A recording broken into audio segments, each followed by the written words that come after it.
novo coronavírus é um assunto muito dinâmico, que ao longo das semanas sempre temos novidades, mudanças no planejamento estratégico. Então, falando do achatamento da curva, o que a gente observa? O que é isso?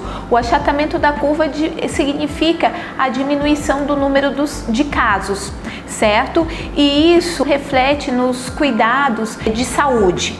Os estados do norte, a grande maioria, alguns estados do nordeste, têm se observado esse achatamento da curva de casos de contágio para o novo coronavírus.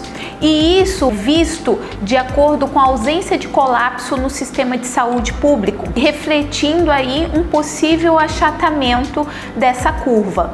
E o que o achatamento dessa curva significa? Significa que medidas como a quarentena, o distanciamento social, eles têm surtido efeito.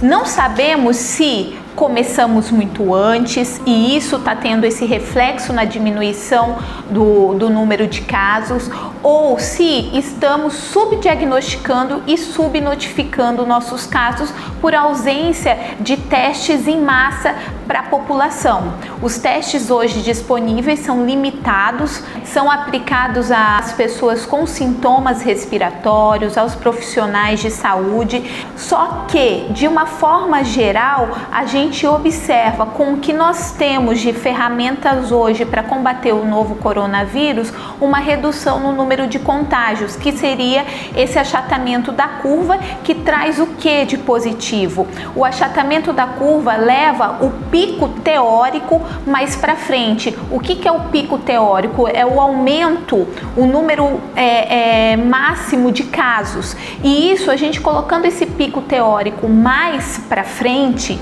e de forma mais achatada, a gente tem aí uma repercussão sobre o sistema de saúde muito menor. Falando em achatamento da curva, tem pontos que nós devemos refletir. Quando a gente ouve o questionamento, será que nós entramos em quarentena muito cedo aqui na nossa região? Talvez por termos entrado mais cedo, nós temos esse número menor de casos notificados. Não sabemos, mas eu acho que é o momento para a gente refletir. Como a doença é dinâmica, é difícil você falar, se a gente tivesse entrado na quarentena mais para frente, ou se a gente não tivesse tomado a postura que foi tomada inicialmente. Então, assim, que a gente reflita sobre o cenário atual. Porque falando-se de coronavírus, até o momento não existem verdades absolutas.